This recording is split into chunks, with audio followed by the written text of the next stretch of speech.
सकल लोक जग पावनी गंगा, सकल लोक जग पावनी गंगा, सकल लोक जग पावनी गंगा, सकल लोक जग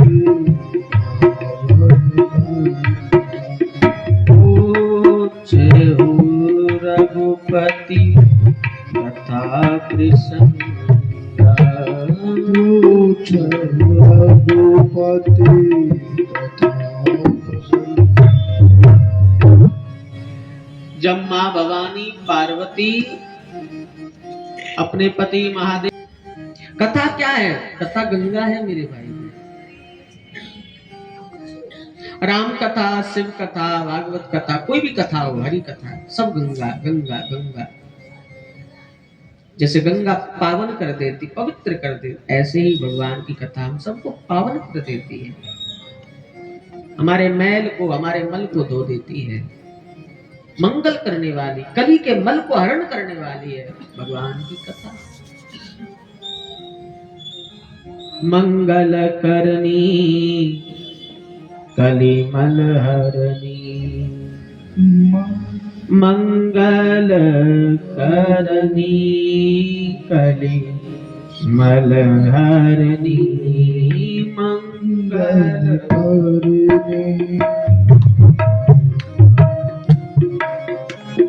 मंगल करनी कली मल हरनी, मंगल करनी कली मल हरनी। तुलसी कथा रघुनाथ की, तुलसी कथा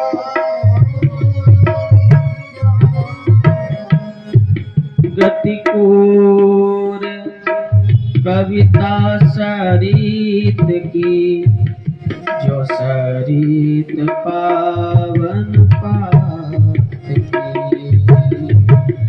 सरित पावन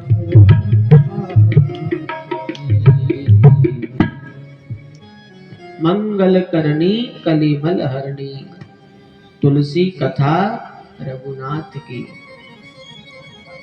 एक तो हमारा मन भी मलिन है और एक काल भी मलिन है। दोनों प्रकार की मलिनता को हरण करने वाली है भगवान की कथा। संग भवन में, क्योंकि भागीरथ की गंगा तो एक ही तट से बहती है रोज, और ये भगवती गंगा रोज अपना तट बदलती है। 7 दिन इस तट से बहेगी, फिर 7 दिन पूरे हो जाएंगे, फिर किसी और तट पर जाकर के बहने लगेगी, फिर कहीं और, ऐसे ही उसकी 7-7 दिन की यात्रा चलती रहती है गंगा की।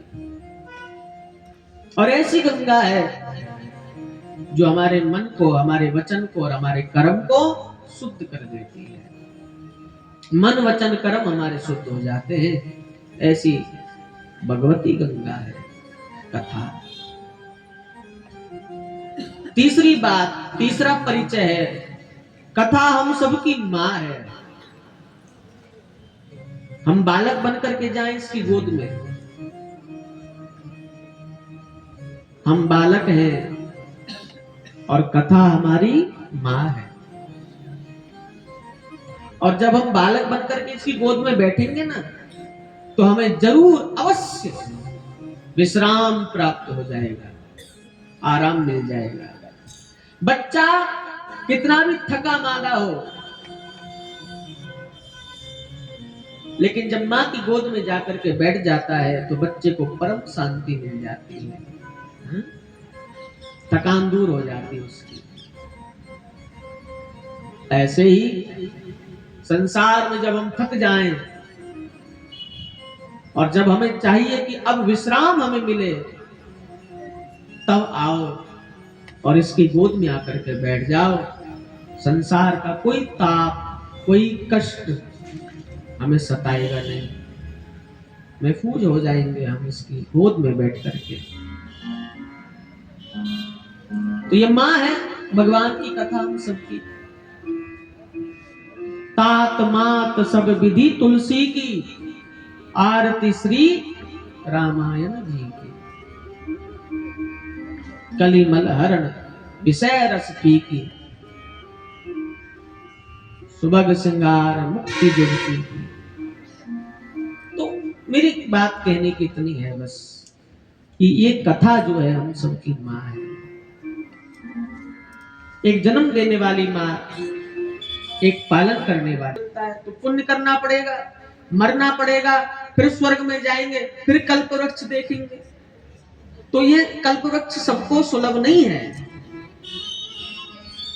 भाई। जिन्होंने पुण्य किए होंगे वो स्वर्ग में जाएंगे और वही देख सकते हैं जाकर के। तो सबकी बस की बात नहीं है कल्प वृक्ष को देखना। बड़ी दूर नगरी है, मुश्किल काम है। लेकिन संतों ने बड़ी कृपा कर दी कि हम संसारियों के लिए, हम साधारण मनुष्यों के लिए कलयुग का कल्प वृक्ष है भगवान की कथा। कलयुग का कल्प वृक्ष कोई है तो वो है भगवत कथा, भगवान की कथा। कल्प वृक्ष की केवल कथा सुनी है, देखा नहीं है, लेकिन कलयुग का जो कल्प वृक्ष है भगवान की कथा, उसको तो हम देख भी रहे हैं अपनी आंखों से, सुन भी रहे हैं, मुंह से बोल भी रहे हैं, अरे और छोड़ो उसको छू भी रहे हैं। तो जो चाहिए सो दे। ये क्या नहीं देती भगवान की कथा जीवन में? सब देने वाली है, सब कुछ भर देती है। गोस्वामी जी तुलसीदास भी कह रहे हैं मानस में कि भगवान की कथा चलता फिरता कलयुग का कल्प वृक्ष है, इसके नीचे बैठ तो जा, तुझे भर देगी। रामायण सूरा तरु की छाया, रामायण सूरा तरु की छाया, तरु की छाया, पूरे भय दुख निकट जो आया, पूरे भय जो निकट आया, पूरे भय दुख निकट जो आया, पूरे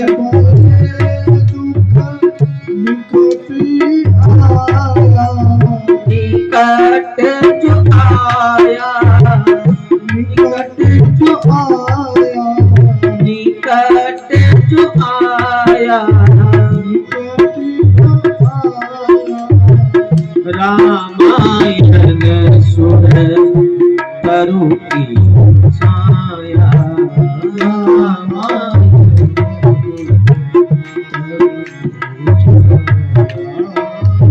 पूरे भय दुख निकट जो आया, पूरे भय दुख,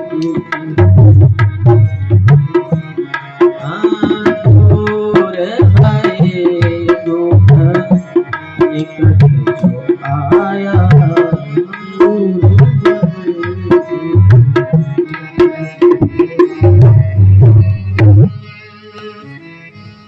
तो भगवान की कथा सुर तरु की छाया है, कल्प वृक्ष की छाया है। दूर भय दुख निकट जो आया, रामायण सुर तरु की छाया। भगवान की कथा ये सुर तरु कल्प वृक्ष की छाया है। कितनी भी धूप सता रही हो, कितनी भी गर्मी सता रही हो, कितनी भी ताप महसूस हो रही हो, लेकिन किसी पेड़ की छाया में बैठ जाओ तो धूप नहीं लगेगी, ताप नहीं लगेगी। ऐसे ही मेरे भाई बहन, संसार में जब बहुत धूप सताए ना, बहुत ताप सताए, तब आओ कथा की छाया में बैठ जाओ, कल्प वृक्ष की छाया में बैठ जाओ, सुर तरु की छाया में बैठ जाओ, फिर आपको कोई कष्ट नहीं आएगा, कोई धूप नहीं, कोई ताप नहीं सताएगा वहां। तो भगवान की कथा भगवान है, भगवान की कथा मेरे भाई बहन गंगा है, भगवान की कथा हम सबकी माँ है, भगवान की कथा सुर तरु की छाया है, कल्प वृक्ष है। क्या नहीं है भगवान की कथा, उसकी कितनी महिमा गाए, उसकी महिमा कभी कोई नहीं गा सकता। भगवान की कथा तो अनंत है, अथाह है। देखिए कथा का दूसरा नाम है अथा, जो अथा है वही कथा है, जिसकी कोई था नहीं है। भगवान की कथा समुद्र है मेरे भाई बहन, सागर है। सागर कितना गहरा है, महिमा को गा सके कौन, उसकी महिमा को समझ सके। चरित सिंधु गिरिजा रमण वेद ना पावही पार, वर्णे तुलसीदास किमी अति मति मंद गवार। गोस्वामी जी कहते हैं भगवान का चरित्र तो सागर की तरह अपार है, जिसका वेद भी पार नहीं पा सकते। तो मैं क्या गाऊंगा उसका सार में क्या बताऊं, उसकी महिमा में क्या बताऊं।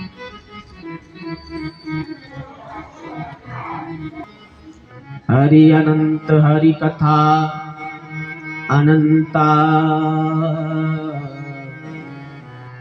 कहै सुनहि बहुविधि सब संता, कहै सुनहि बहुविधि सब संता। ने गाई है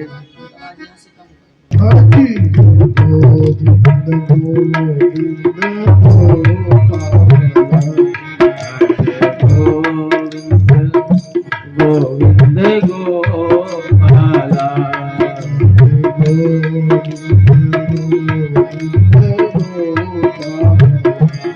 भज मुरली मनोहर नंदलाला, भज मुरली मनोहर नंदलाला, भज गोविंद भज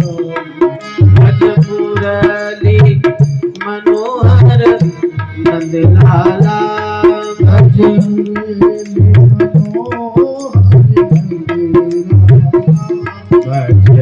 मनोहर नंदलाला,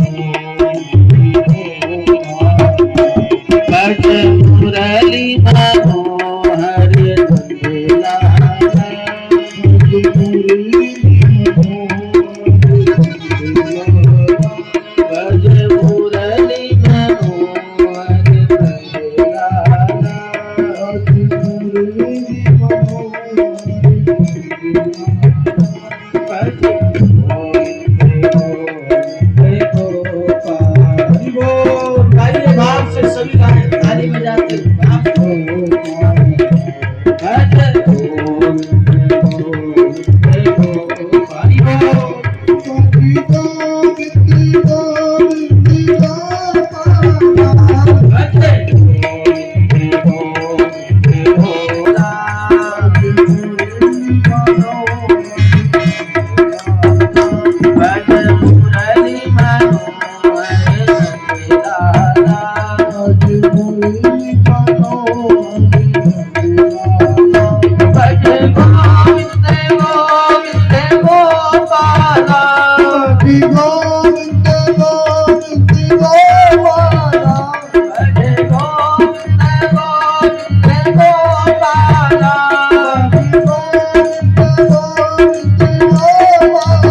भज मुरली मनोहर नंदला गाइए भज मुरली मनोहर नंदला भज मुरली मनोहर नंदला भज मुरली मनोहर नंदला भज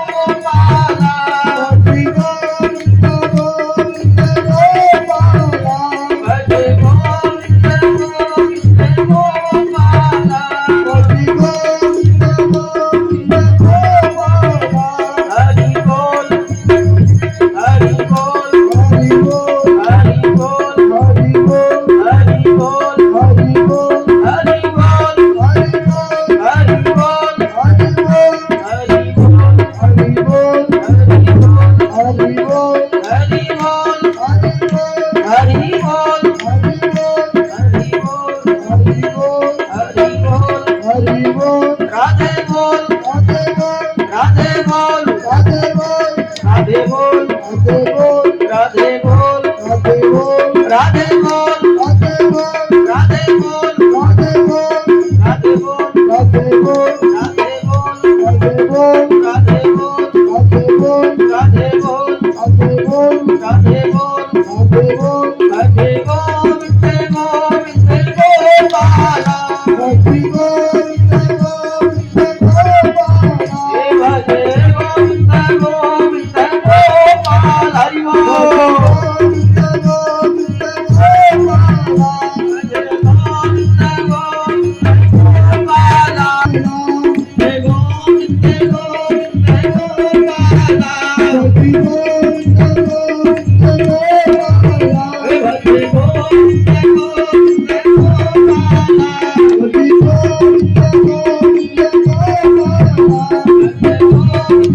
गोविंद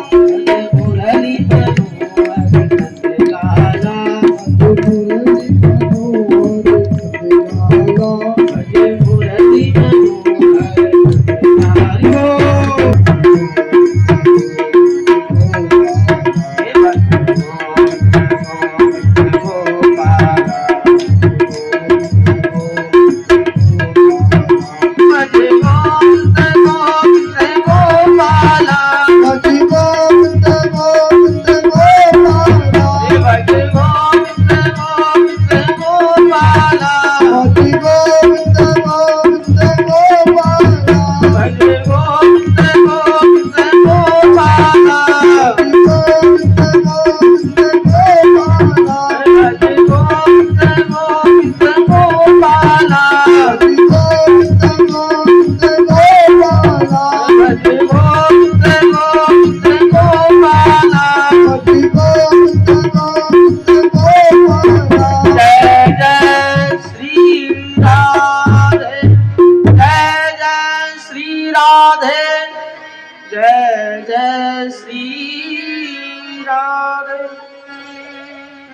ऋषु के बीच में मध्य में व्यासपीठ पर श्री सूत जी महाराज विराजमान हैं।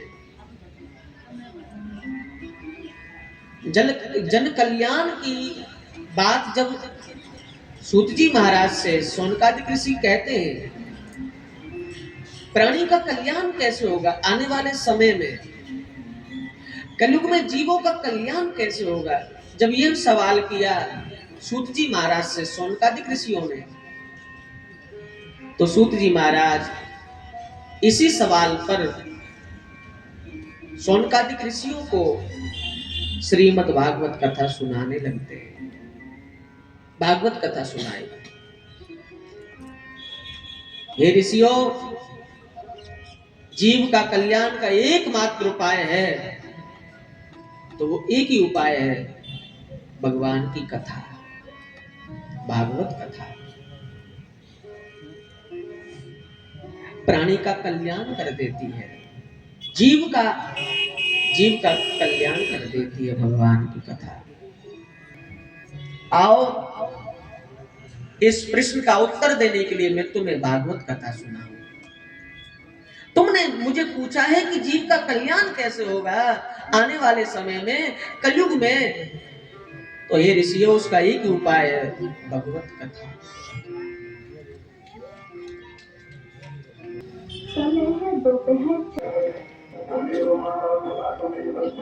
नारद जी ने सोचा, गए जितने भी तीर्थ हैं सभी तीर्थों में नारद जी गए, लेकिन नारद जी को कहीं शांति ना मिली। संसार में आकर के नारद जी ने देखा कि सभी दुखी हैं, सबको कोई ना कोई कष्ट है, कोई सुखी नहीं है। नारद जी रोते रोते बद्री धाम पहुंच गए, और बद्री धाम जब गए तो वहां सनकादिक महात्माओं से मुलाकात हुई। सनकादिक महात्माओं ने नारद जी से पूछा, क्यों रो रहे हो आप कोई साधारण संत नहीं, आप देवऋषि नारद हैं। संसार का कोई व्यक्ति रोए तो हम समझ लेंगे कि किसी ना किसी दुख से रो रहा है, कष्ट के कारण रो रहा है, लेकिन संत को कौन कामना, बताओ आप क्यों रो रहे हो। नारद जी ने पूरी कथा बताई। मैं पूरी दुनिया में गया, लेकिन मुझे कहीं शांति भी, वो स्त्री, वो महिला उनको जगा रही थी, जग जाओ, लेकिन वो नहीं जग रही थी, रो रही थी बेचारी बैठी बैठी। मैंने तो मुझसे दुख नहीं देखा गया, मैं उसके पास गया, और जब मैं उसके पास गया उसने तो मुझे पहचान लिया।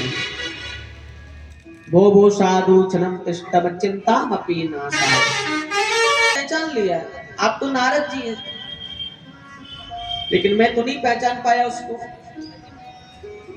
मुझे बिठा लिया, मैंने पूछा क्यों रो रही हो, कौन हो तुम।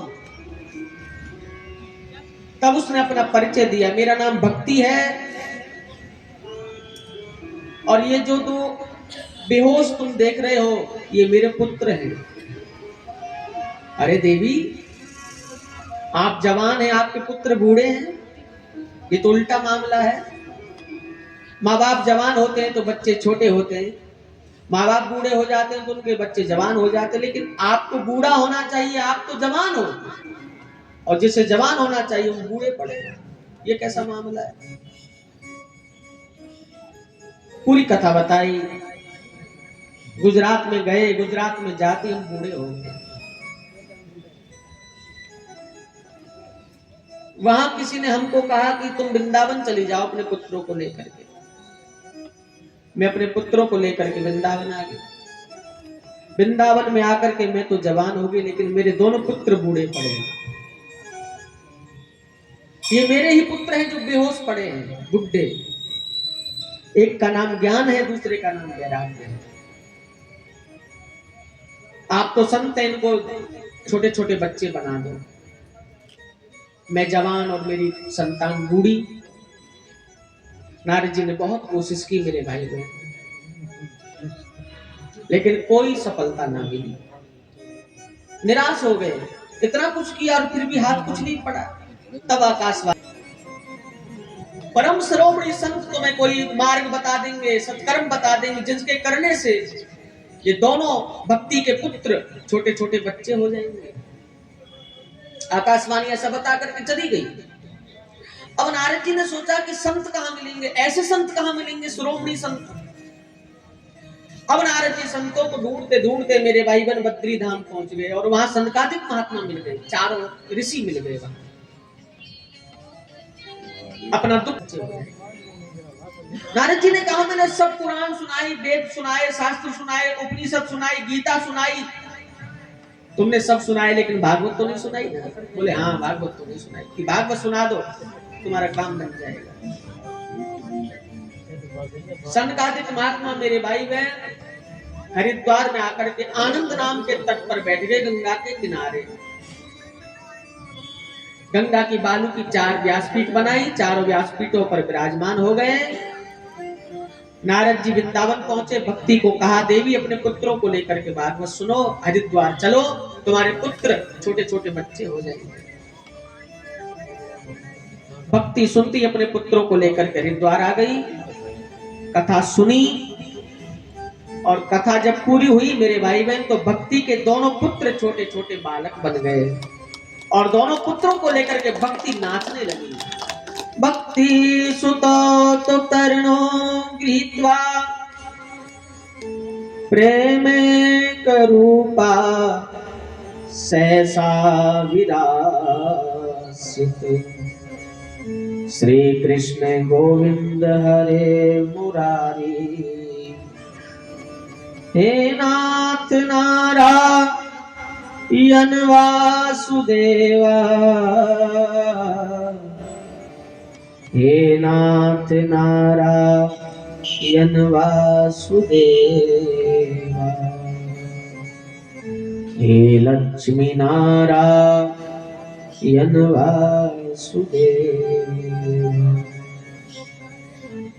सूत जी महाराज कहते हैं, ऋषियों, भक्ति के जब छोटे छोटे बच्चे बन गए, ज्ञान वैराग्य, तो माँ भक्ति अपने दोनों बच्चों को गोद में लेकर के नाचने लगी, भगवान का नाम कीर्तन गाने लगी। हे कृष्ण, हे गोविंद, हे मुरारी, हे नारायण, हे लक्ष्मीपति। भक्ति नाच रही है। जहां भागवत होती है ना, जब भागवत की कथा जहां गाई जाती, जहां कथा हो, वहां भक्ति नाचती है मेरे भाई। 7 दिन भक्ति नाचेगी यहाँ, क्योंकि भगवान की जहां कथा है वहां भक्ति स्वयं आ जाती है। भक्ति सुतो तो तरुणों गृहीत्वा, भक्ति को नाचना ही पड़ता है भगवान की कथा में। लोगों ने पूछा कि ये कौन है, इसकी गोदी में छोटे छोटे बच्चे कौन है? बोले ये भक्ति है। और इसकी गोदी में जो बच्चे देख रहे हो, वो बूढ़े ज्ञान वैराग्य इसके पुत्र, जो वहां बेहोश पड़े थे वृंदावन। अरे ये तो छोटे छोटे सुंदर बालक हो गए, कैसे हुआ? बोले सब भागवत की कृपा है। इन्होंने भागवत अमृत पी लिया, भागवत की कथा सुनी, तो देखो तुष्ट पुष्ट हो गए, छोटे छोटे बच्चे हो गए, ज्ञान वैराग्य। संतों की पूजा की, भक्ति ने भागवत की पूजा की, और अब पूछा कि बाबा मेरे एक सवाल का जवाब दे दो। क्या? कि मुझे कोई रहने के लिए स्थान बता दो, मैं कहाँ रहूं। बड़ा सुंदर स्थान बताया, देखिए भक्ति के लिए। भक्ति कहाँ रहती है? सनकादिक महात्मा ने कहा, देवी जितने भी यहाँ कथा सुन रहे हैं, सबके हृदय में बैठ जाओ अपने पुत्रों को लेकर के। तो मेरे भाई बहन, भक्ति ने सुना ही, और जितने भी वहां सुनने वाले बैठे थे, सभी के हृदय में गई, बोली भागवत भगवान की। क्या मतलब है इस बात का? यही मतलब है, भागवत कथा सुनेंगे जिन्होंने सुनी है, जो सुनेंगे, जो सुन रहे हैं, उनको 4 वस्तु प्राप्त होती है: भक्ति, ज्ञान, वैराग्य और त्याग। देखिए भागवत जी में 4 ही शब्द हैं मेरे भाई बहन, भा, गा, वा और ता। 4 ही शब्द है ना, चारों को जोड़ दोगे तो क्या बनेगा? भागवत। इन 4 अक्षरों से, 4 शब्दों से 4 वस्तु प्राप्त होती है। भा का मतलब है भक्ति, गा का मतलब है ज्ञान, वा का मतलब है वैराग्य, और ता का मतलब है त्याग। भक्ति, ज्ञान, वैराग्य और त्याग की कथा है भागवत कथा। जिसे भक्ति चाहिए, जिसे ज्ञान चाहिए, जिसे वैराग्य चाहिए और जिसे त्याग चाहिए, वो भागवत का आश्रय करे, 4 वस्तु प्राप्त हो जाएंगे। भक्ति सबके हृदय में बैठ गई, सबको परम आनंद हुआ। सब भगवान की कथा में कीर्तन करने लगे, सब नाचने लगे, क्योंकि जहाँ आनंद है, जहाँ विश्राम है, परम सुख है, वहां तो मेरे भाई बहन आत्मा नर्तन करेगी, आत्मा नाचेगी। सब नाचने लगे भगवान कथा में, बहुत आनंद हुआ। सूत जी महाराज ने कहा कि भाई ऐसी है भागवत कथा। तुरंत दूसरा प्रश्न कर दिया, ठीक है बाबा, ये तो हमने सुन लिया कि भागवत कथा से भक्ति ज्ञान वैराग्य मिलता है, लेकिन किसी का कल्याण हुआ है भागवत कथा से? किसी की मुक्ति हुई है, किसी का मोक्ष हुआ है भगवान की कथा से आज तक? बोले हाँ। किसका हुआ? बोले बड़े बड़े प्रेतों का भी कल्याण हो जाता है। किसी प्रेत का कल्याण हुआ हो ऐसी कथा में सुनाओ। तो जिज्ञासा पर सूत जी महाराज एक बड़ी परम विचित्र परम इतिहास की कथा सुनाते हैं। इसका नाम था अनुपम नाम, अनुपम नगर। उस नगर में सभी जाति के लोग रहते थे। एक वही उसी गांव में एक ब्राह्मण रहते थे जिनका नाम था आत्मदेव। बड़े सुर की बातें प्रकाशवान ब्राह्मण थे, सीधे साधे ब्राह्मण थे, बड़े अनुष्ठानी ब्राह्मण थे, बड़े धर्मार्थी ब्राह्मण थे। उनकी एक पत्नी थी, नाम था धुंधली। और ये जो धुंधली थी ये बड़ी कर्कशा थी, जितनी भी बुराई थी सब थी उसमें। ऐसी थी धुंधली, जिसका नाम ही धुंधली है, सोचो। ऐसी कर्कशा महिला थी, धुंधली हो गए थे। एक तो संतान ना होने का दुख, और दूसरा पत्नी का दिन रात का झगड़ा। धुंधली बहुत झगड़ा करती थी, कलेश करती थी, कर्कशा थी। एक दिन तंग आकर के मरने की बात मन में आई कि मर जाऊं ऐसे जीवन से, तो घर छोड़ करके चले गए बहुत दूर जंगल में। जंगल के बीच में एक तालाब था, सरोवर पानी से भरा हुआ। तालाब में कूद करके आत्महत्या करना चाहते थे आत्मदेव ब्राह्मण। वहीं कोई संत आ गया और संत ने पकड़ लिया आत्मदेव को और बहुत समझाया, तुम क्यों मरने आए हो, क्यों मरना चाहते हो, क्यों आत्महत्या करना चाहते? अब तो देखने में ब्राह्मण लगते हो, ब्राह्मण तो बहुत बुद्धिमान होता है, और बुद्धिमान होते हुए भी आप ऐसा पाप कर रहे हो। पता है आपको आत्महत्या करना कितना बड़ा पाप है? मरना, आत्महत्या करने के बाद भटकना पड़ता है, उसकी मुक्ति नहीं है। और आप तो ब्राह्मण हो, वेदों के जानकार हो, फिर भी आप जानबूझ कर कैसा पाप कर रहे हो? बताओ, मैं संत हूं, मैं साधु हूं, मुझे बताओ तुम्हें कौन सा कष्ट है, मैं तुम्हारे काम आ सकता हूं। संत ने पूछा तो सब बात बता दी कि वैसे तो कोई कष्ट नहीं है, सब दाता ने सुख दिया है, लेकिन मेरे घर में कोई संतान नहीं है। संत हंसने लगा, इतनी सी बात, संतान नहीं और मरने आ गए? संतान तो कितने लोगों को नहीं है दुनिया में, तो सबको यही रास्ता है क्या सब मर जाएं, आत्महत्या कर लें? तुम्हारा बुढ़ापा है, उम्र बीतती जा रही है, चौथापन है, चौथी अवस्था है, अब तुम्हारी अवस्था संतान प्राप्ति की नहीं है आत्मदेव। अब तो तुम भगवान की प्राप्ति में लगो, भगवान का भजन करो। बहुत समझाया, लेकिन विनाश कालीन विपरीत बुद्धि, बात समझ में नहीं आई और जिद पकड़ ली, संतान नहीं होगी तो मैं मर जाऊंगा। और आपने मुझे मरने से बचाया है, अब आप ही मुझे कोई संतान प्राप्ति का रास्ता बताओगे, कैसे मेरे घर संतान हो आप बताओ। महात्मा ने सोचा कि अच्छी मुसीबत गले पड़ गई, अब मैं इसको कहां से संतान दूं भाई। लेकिन जब ज्यादा जिद करने लगा तो महात्मा को लगा कि ये मर जाएगा मेरे पैरों में गिर के और मुझे भी पाप लगेगा। तो साधु ने अपने झोला में से फल दे दिया, ले अपनी पत्नी को एक फल खिला देना, तुम्हारे घर पुत्र हो जाएगा, संतान हो जाएगी। दुनिया की ना मानने वाला परमात्मा संत की मान लेता है? दुनिया की नहीं मानता है भगवान, लेकिन साधु की बात मान लेता है। साधु की बात कभी कभी भगवान को पूरी करनी पड़ती है, विधान तोड़ करके भी पूरी करता है भगवान साधु की बात को। बहुत ताकत होती संत के वचन में।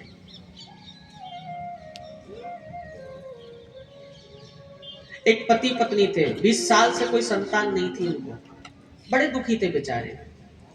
डॉक्टरों के पास गए, यहाँ गए वहां गए, ये किया वो किया, लेकिन संतान नहीं हो रही थी। 20 साल शादी को हो गए। एक पंडित जी के पास गए, कहा कि हम बहुत उपाय कर चुके, हमारे घर कोई संतान नहीं हो रही, कुछ बताओ ना आप हमारे भाग्य में देख करके।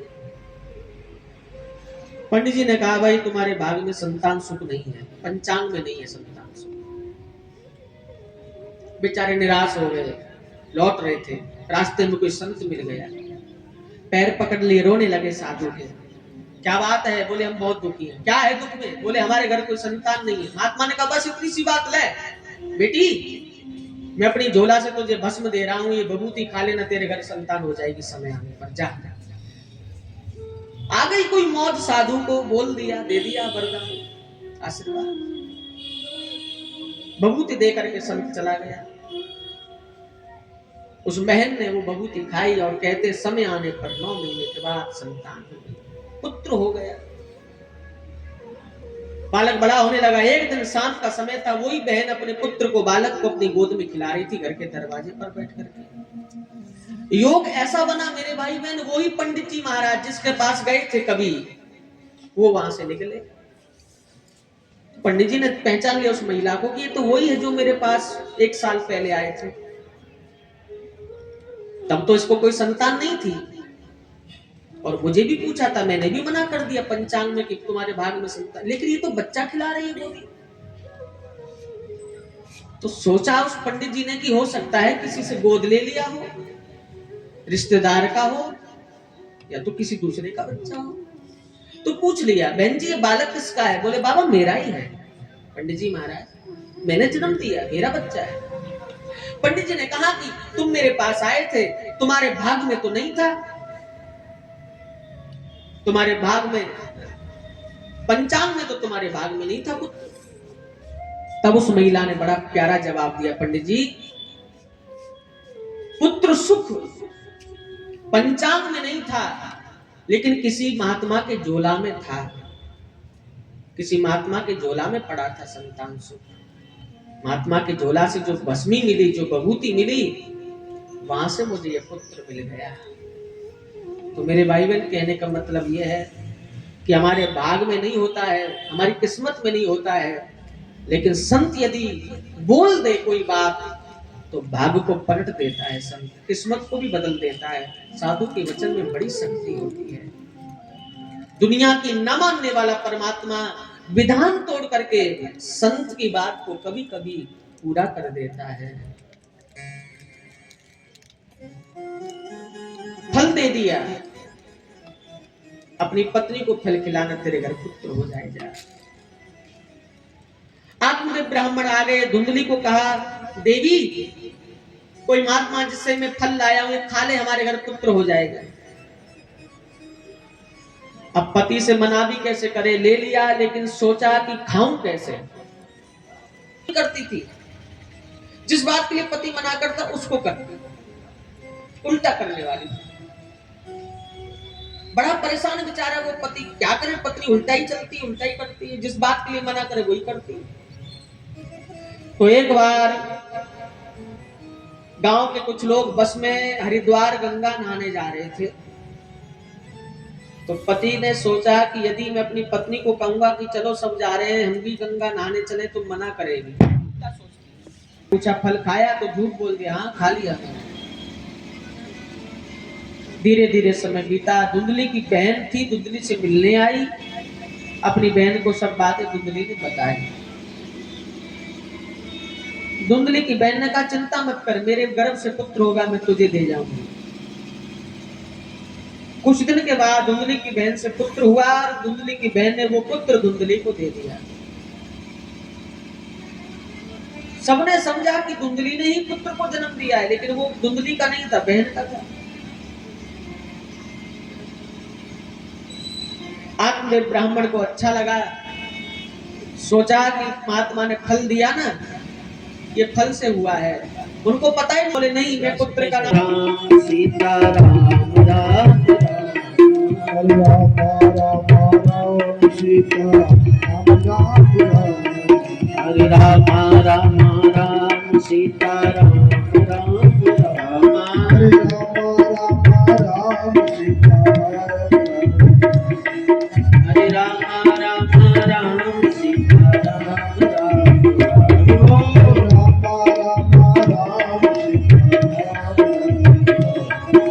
हरे राम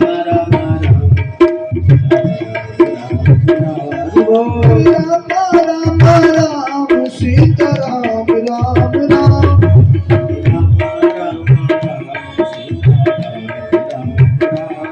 हरे राम राम सीता राम राम राम सीता राम राम राम सीता राम राम राम सीता राम राम राम हरे कृष्णा कृष्ण कृष्ण हरे राम राम हरे हरे हरे कृष्णा हरे राम राम कृष्ण हरे हरे हरे राम राम राम हरे पवन तनय संकट हरण मंगल मूर्ति राम लखन सीता सहित हृदय बसौ सुरभु। बोले हनुमान जी महाराज की जय। आज की कथा, अब कल से जो कथा होगी उसका समय 12:15 बजे, दोपहर को 12:15 बजे कथा आरंभ होगी। कल से 3 साढ़े 3 बजे के आसपास कथा को रोज हम विराम दिया करेंगे। तो आप सभी समय का ध्यान रखें, सभी को साथ में लाएं, सबको बताएं और 12 बजे आप यहाँ पधारे ताकि 12:15 बजे भागवत जी की आरती आरंभ हो सके। तो मेरे भाई बहन, कल से जो 6 दिन कथा चलेगी उसका समय है 12:15 बजे से 3:15 बजे तक। तो आप समय का ध्यान रखेंगे। आइए अभी आरती करें भाव श्रद्धा से। जय सद्गुरु भगवान की जय। ओम नमः पार्वती पतये हर हर महादेव। गाँव के बिहारी देव आरती गाओ, गाँव के बिहारी तेरी आरती गाओ। मौरी मुकुट तेरे शीश पे सोवे, मोर मुकुट तेरे शीश पे सोए। प्यारी बंसी मेरो मन मोहे, प्यारी बंसी मेरो मन मोहे। एक छवि बनी हारी में जाओ, के बिहारी तेरी आरती गाऊं। आरती गाओ प्यारे आप तो बनाओ, आरती गाऊं प्यारे आपको बनाऊं। गिरधर तेरी आरती गाओ, गिरधर तेरी आरती गाऊं। श्री हरिदास के प्यारे तुम हो, श्री हरिदास के प्यारे तुम हो। मेरे मोहनी जीवन धनियो, मेरे मोहन जीवन धन हो। एक छवि बनी हारी में जाओ, के बिहारी तेरी आरती गाऊं। व्यासदास के नाती आप हो, व्यासदास के नाथ आप हो। सुखी दुख जीवन प्यारे साथी आप हो, सुख दुख जीवन प्यारे साथ आप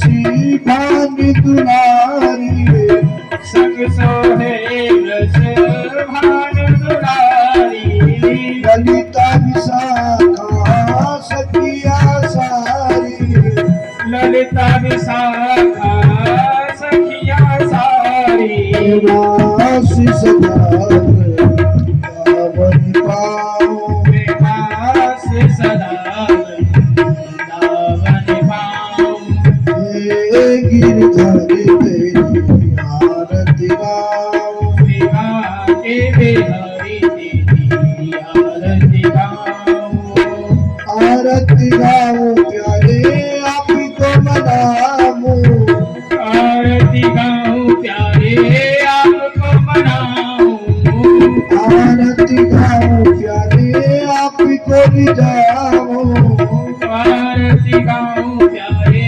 आपको रिझाऊं श्री माँ के बिहारी तेरी आरती गाऊं सेवा के बिहारी तेरी आरती गाऊं ओम कर्पूरगौरं करुणावतारं संसारसारं भुजगेन्द्रहारं सदा वसन्तं हृदयारविन्दे भवं भवानी सहितं नमामि ओम शीतले त्वं जगन्माता शीतले त्वं जगत्पिता शीतले त्वं जगद्धात्री शीतलाय नमः ओम द्यौः शान्तिरन्ध्रशिवो शान्तिः पृथिवी शान्तिरावः शान्तिरोपदया शान्तिः वनस्पतयः शान्तिर्स्वे देवाः शान्तिर्ब्रह्म शान्तिः सर्वगो शान्तिः शान्तिरेव शान्तिः सामा शान्तिरेधि सभी लोग हाथों में अक्षत पुष्प ले लेंगे ओम हरि ओम यज्ञेन यज्ञमय जन्त देवास्थानि धर्माणि प्रथमन्यासन्नादे हनाथं महिमानः सुचन्द्रपूर्वेश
तेरी महिमा निराली जग में हो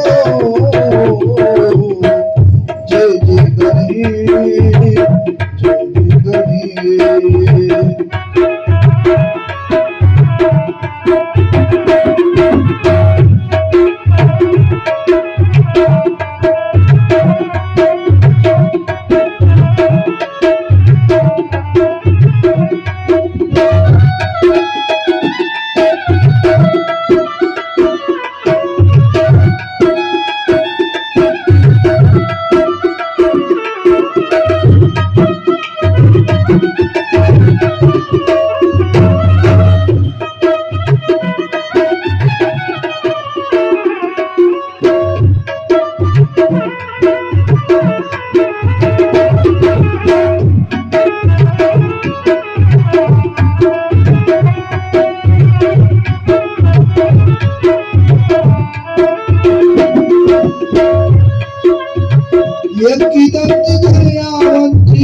चारि भुजधारी माथे मुझे मोर सोए उसकी सवारी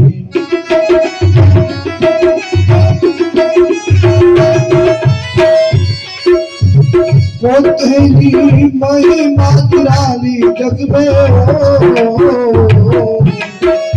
जय जय गणेश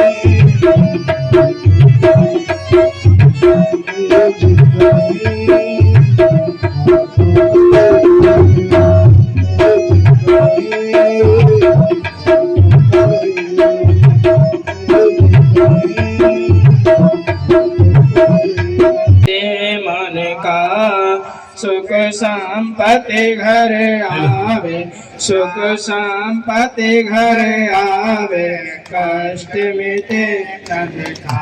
ओम जय जगदीश हरे, मातु पिता तुम मेरे, शरण गहूँ मैं किसकी, स्वामी शरण गहूँ मैं किसकी, तुम बिन और न दूजा, प्रभु बिन और न दूजा, आश करूँ मैं किसकी। ओम जय जगदीश हरे, तुम पूरण परमात्मा, तुम अंतर्यामी, स्वामी तुम अंतर्यामी, पार ब्रह्म परमेश्वर, जगत पिता जगदीश्वर, तुम सबके स्वामी। ओम जय जगदीश हरे, तुम करुणा के सागर, तुम पालन करता, स्वामी तुम पालन करता, मैं मूर्ख खलकामी, मैं सेवक तुम स्वामी, कृपा करो भरता।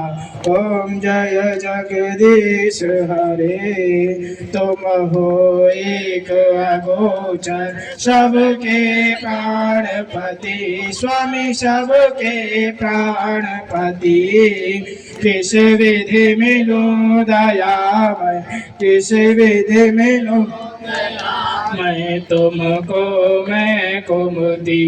ओम जय जगदीश हरे, दीन बंधु दुख हरता, तुम ठाकुर मेरे, स्वामी तुम रक्षक मेरे, अपने हाथ उठाओ, अपनी शरण लगाओ, द्वार पड़ा मैं तेरे।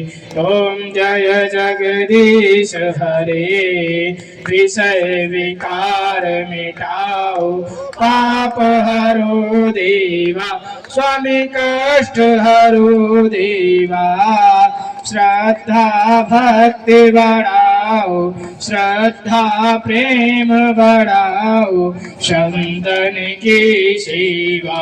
ओम जय जगदीश हरे, श्री श्याम सुंदर जी की आरती जो कोई जन गावे, स्वामी प्रेम सहित गावे, कहत शिवानंद स्वामी मन भजत हरि हर स्वामी, मन वांछित फल पावे।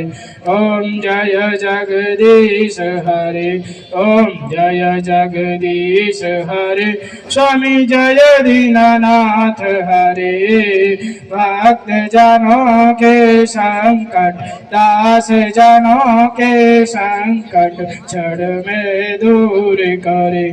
ओम जय जगदीश हरे, ओम जय जगदीश हरे, त्वमेव माता च पिता त्वमेव, त्वमेव बन्धु च शिखा त्वमेव, त्वमेव विद्या द्रविणं त्वमेव, त्वमेव शर्वं मम देव देव, त्वमेव शर्वं मम देव देव।